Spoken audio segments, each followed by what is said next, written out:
Ready? 5 seconds.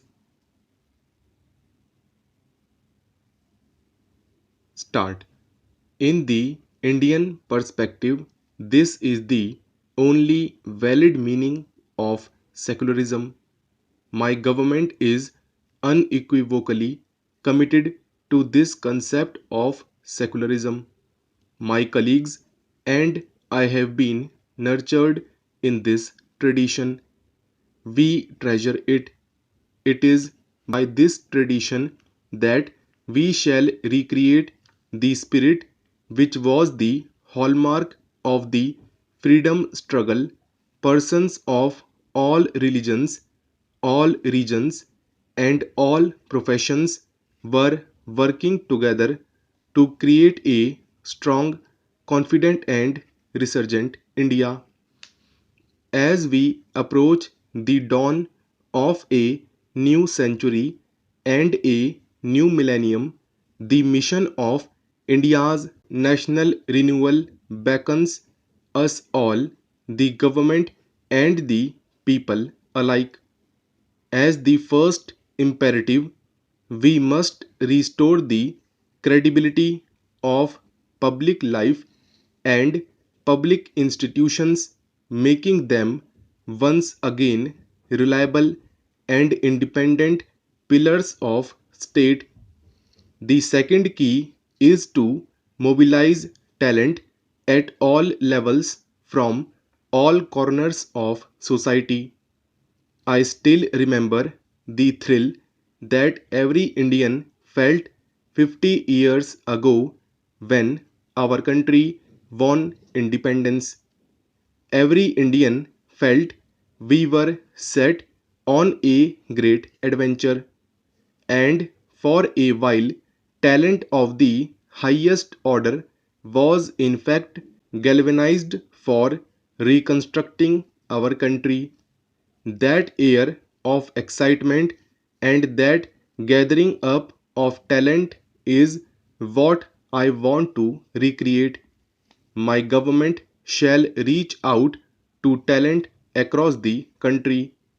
I shall strive to create a new work culture, a world class working environment, so that the best remain here to build our country, and those who are now working elsewhere return and put their prodigious acumen to work for their country. While I do not want to talk of policies and programs today, there are five goals that I do want to place before you. These are close to my heart, and these are goals which my government shall go all out to achieve. My government is determined to take steps which will help us double our food production and make India hunger free in 10 years.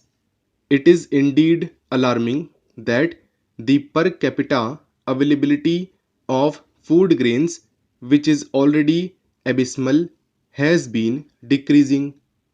It is a matter of grave concern. My government is committed to rapid expansion and improvement of India's social infrastructure, drinking water, housing, education, healthcare, and sanitation.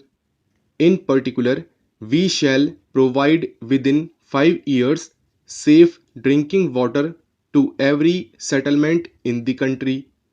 Drinking water availability is the urgent need for any civilization, and we shall do our best in this area. My government is committed to rapid expansion and improvement of India's physical infrastructure, power, oil, petroleum, and renewable sources of energy, roads, transport, ports, airports, telecommunications, and financial services, so that these work both as engines of growth and employment generation. My government shall unveil a national water policy so that no water goes waste, and also our country, which has always revered the sacred rivers, cleans up all its water resources. My government will strive hard to make India a global information technology power, especially make India one of the largest generators and exporters of software in the world within 10 years. In this sacred national mission, I invite the most active participation of our hard-working Kisans, workers, teachers, government employees, lawyers, doctors, engineers, traders, businessmen, in short, people in all professions.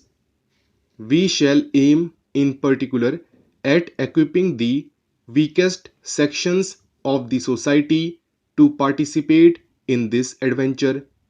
I have in mind especially members of scheduled castes and scheduled tribes and of minorities who may be poor.